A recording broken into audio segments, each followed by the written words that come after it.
और राज्यसभा में प्रधानमंत्री क्या कुछ कह रहे हैं, सीधे रुख करते हैं। मेरी तरफ से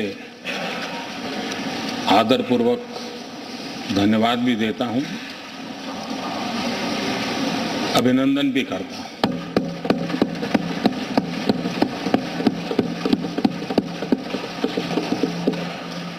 आदरणीय सभापति जी, ये 75वां गणतंत्र दिवस ये अपने आप में एक महत्वपूर्ण माइलस्टोन है और उस समय संविधान की यात्रा के इस महत्वपूर्ण पड़ाव पर राष्ट्रपति जी का भाषण, उसका एक ऐतिहासिक महत्व भी रहता है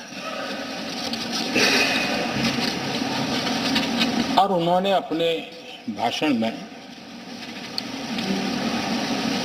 भारत के आत्मविश्वास की बात कही है, भारत के उज्जवल भविष्य के प्रति विश्वास को प्रकट किया है और भारत के कोटि कोटि जनों का जो सामर्थ्य है, उस सामर्थ्य को बहुत ही कम शब्दों में लेकिन बहुत ही शानदार तरीके से देश के सामने सदन के माध्यम से प्रस्तुत किया है। मैं राष्ट्रपति जी के इस प्रेरक उद्बोधन के लिए और राष्ट्र को दिशा निर्देश के लिए और एक प्रकार से विकसित भारत के संकल्प को सामर्थ्य देने के लिए हृदय से बहुत बहुत आभार व्यक्त करता हूं।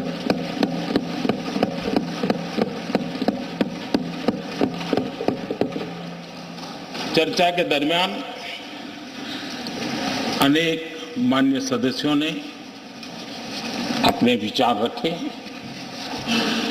और चर्चा को समृद्ध करने का अपने अपने तरीके से प्रयास भी किया। इस चर्चा को समृद्ध करने के प्रयास करने वाले सभी आदरणीय साथियों का भी मैं हृदय से आभार व्यक्त करता हूं, अभिनंदन करता हूं।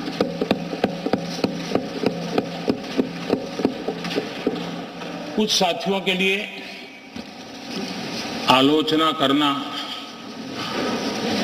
कड़वी बातें करना, ये उनकी मजबूरी थी, उनके प्रति भी मैं संवेदनाएं प्रकट करता हूं।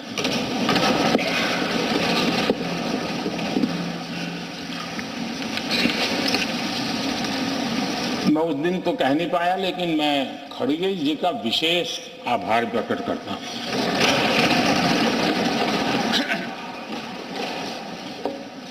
बहुत ध्यान से सुन रहा था खड़गे जी उस दिन में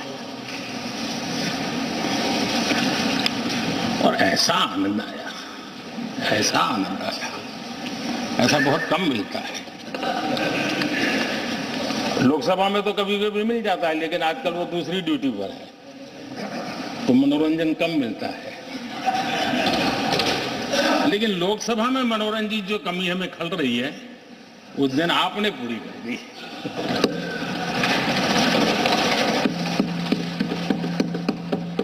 और मुझे प्रसन्नता इस बात की थी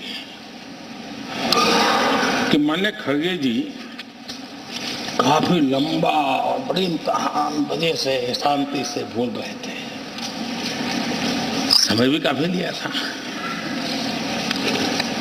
तो मैं सोच रहा था कि आजादी मिली कैसे, इतना सारा बोलने की आजादी मिली कैसे। तो मैं सोच तो रहा था, लेकिन बाद में मेरे ध्यान में आया कि दो स्पेशल कमांडर जो रहते हैं ना, उस दिन नहीं थे और आजकल नहीं रहते, और इसलिए बहुत भरपूर फायदा स्वतंत्रता का आदरणीय खड़गे जी ने उठाया।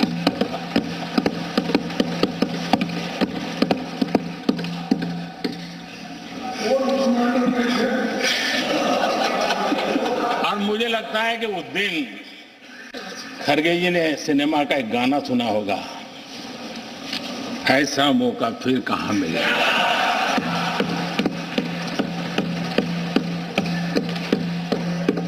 और खड़गे जी भी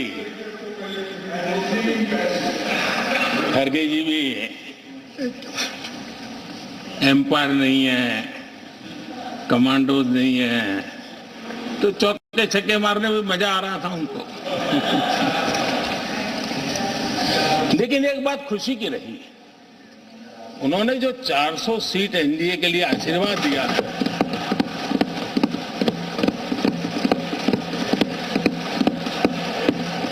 और मैं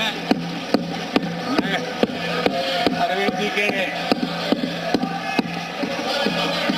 इन आशीर्वाद को, आपके आशीर्वाद मेरे सर आंखों पर, अब आपको आशीर्वाद वापिस लेना तो ले सकते हैं, क्योंकि एक खबर तो आ गए हैं।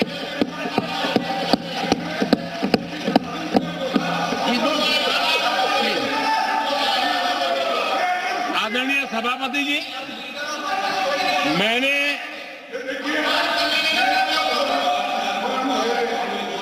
आदरणीय सभापति जी, मुझे पिछले वर्ष का वो प्रसंग बराबर याद है। उस सदन में हम बैठते थे और देश के प्रधानमंत्री की आवाज को गला घोंटने का भरपूर प्रयास किया गया।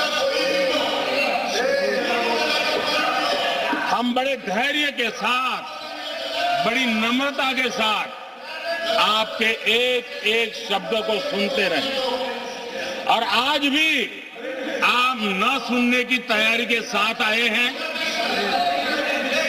आप न सुनने की तैयारी के साथ आए हैं, लेकिन मेरी आवाज को आप दबा नहीं सकते हैं।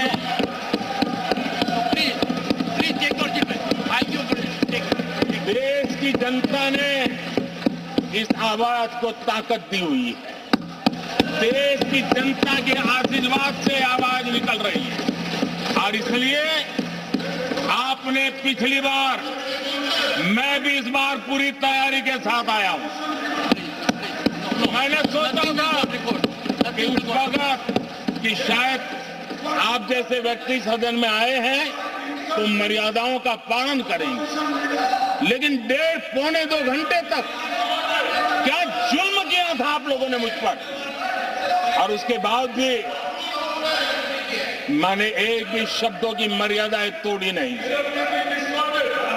आदरणीय सभापति जी, मैंने भी एक प्रार्थना की है, और प्रार्थना तो कर सकते हो, और मैं तो करता रहता हूं। पश्चिम बंगाल से आपको जो चैलेंज आई है,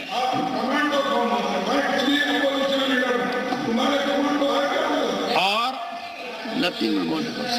पश्चिम बंगाल से चैलेंज आई है कि कांग्रेस 440 पार नहीं कर पाएगी, 40 पार नहीं कर पाएगी। मैं प्रार्थना करता हूं कि आप 40 बचा पाए।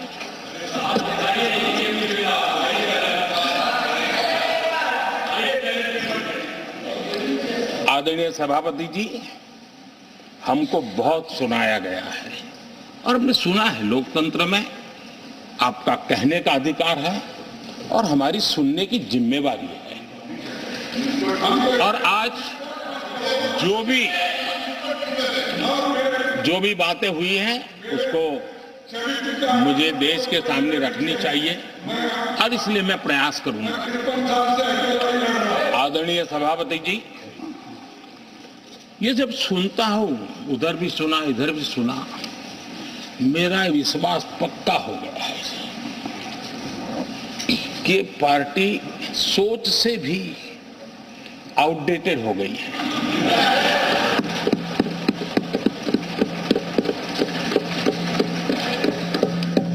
और जब सोच आउटडेटेड हो गई है, तो उन्होंने अपना कामकाज भी आउटसोर्स कर दिया है।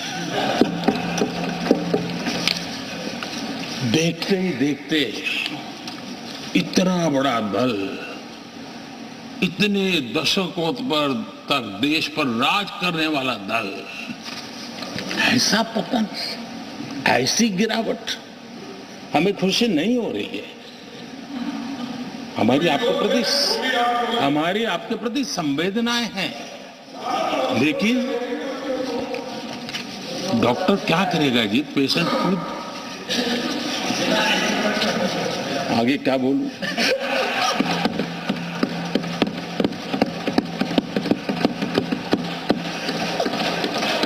आदरणीय सभापति जी, ये बात सही है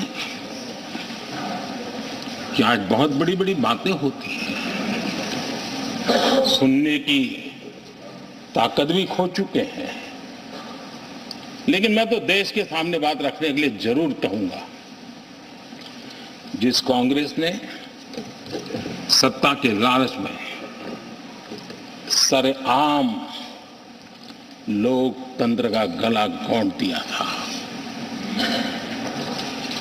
जिस कांग्रेस ने दर्जनों बार लोकतांत्रिक तरीके से चुन करके आई सरकारों को रातों रात भंग कर दी थी, बर्खास्त कर दिया, जिस कांग्रेस ने देश की संविधान लोकतंत्र की मर्यादाओं को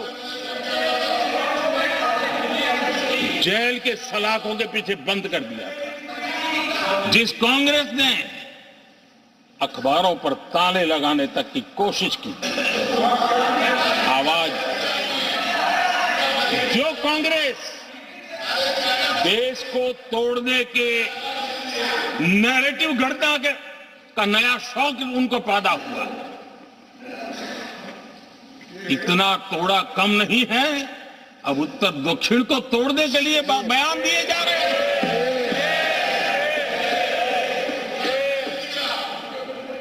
और ये कांग्रेस हमें लोकतंत्र और फेडरलिज्म उस पर प्रवचन दे रही है।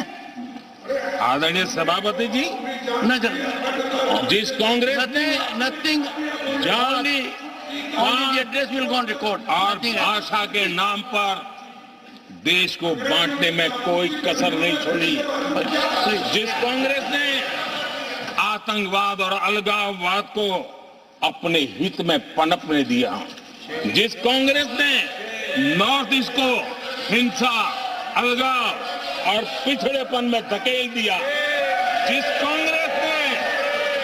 कांग्रेस के राज में नक्सलवाद के लिए देश के लिए एक बहुत बड़ी चुनौती बनाकर के छोड़ दिया, जिस कांग्रेस ने देश की बहुत बड़ी जमीन दुश्मनों के हवाले कर दी, कंफ्यूज रही, उनको उद्योग जरूरी है कि खेती जरूरी है, उसी कंफ्यूजन में गुजारा किया। जो कांग्रेस तय नहीं कर पाई कि नेशनलाइजेशन करना है कि प्राइवेटाइजेशन करना है, उलझती रही। जो कांग्रेस 10 वर्ष में 12 नंबर से 11 नंबर पर आर्थिक व्यवस्था ले आ पाई, 10 साल में 12 से 11 नंबर, और आप 12 से 11 आने में बहुत मेहनत नहीं पड़ती है, जैसे जैसे आगे बढ़ते हैं तो मेहनत और बढ़ती है। हम 10 साल में 5 नंबर पे ले आए, और ये कांग्रेस हमें यहाँ आर्थिक नीतियों पर लंबे लंबे भाषण सुना रही है।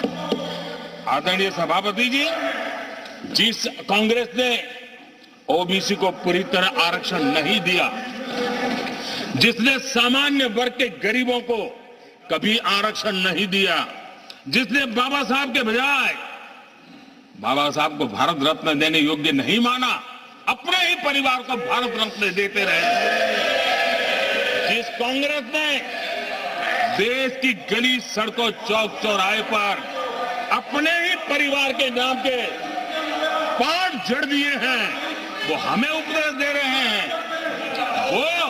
वो हमें सामाजिक न्याय के पाठ पढ़ा रहे हैं। आदरणीय सभापति जी, जिस कांग्रेस के अपने नेता की कोई गारंटी नहीं है, अपनी नीति की कोई गारंटी नहीं है, वो मोदी की गारंटी पर सवाल उठा रहे हैं।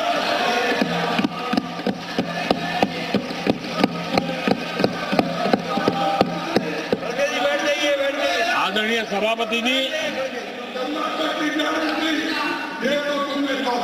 आदरणीय सभापति जी, यहां एक शिकायत थी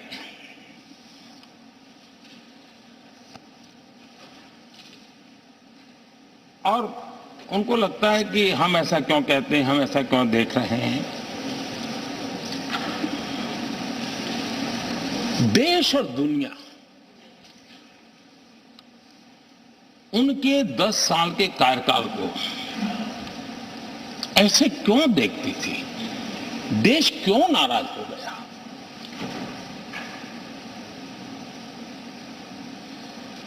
इतना गुस्सा देश को क्यों आया। आदरणीय सभापति जी, हमारे कहने से सब नहीं हुआ है, खुद के कर्मों के फल और अब तो सामने रहते हैं, वो कोई दूसरे जन्म में नहीं होते हैं, इसी जन्म में है।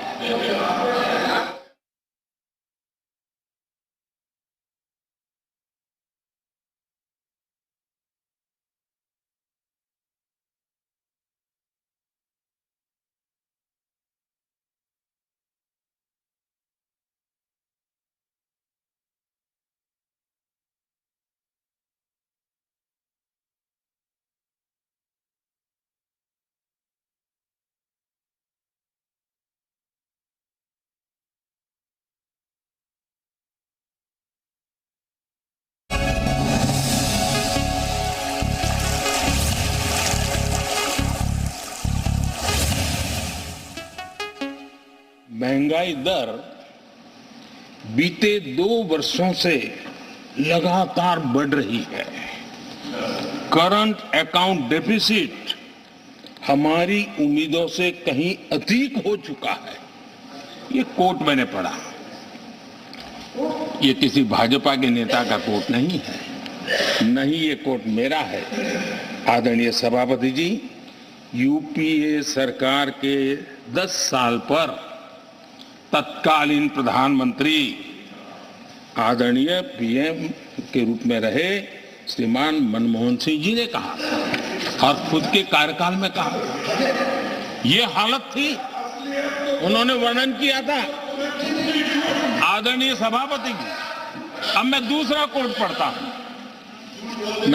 कोट पढ़ता हूं, देश में व्यापक गुस्सा है, पब्लिक ऑफिस के मिसयूज को लेकर भारी गुस्सा है। इंस्टीट्यूशंस का मिसयूज कैसे होता था, ये उस समय में भी मैंने नहीं करा, ये उस समय के प्रधानमंत्री पद पर डॉक्टर मनमोहन सिंह जी कह रहे थे। उस समय भ्रष्टाचार को लेकर पूरा देश सड़कों पर था, गली गली में आंदोलन चल रहे थे। अब मैं तीसरा कोट पढ़ूंगा।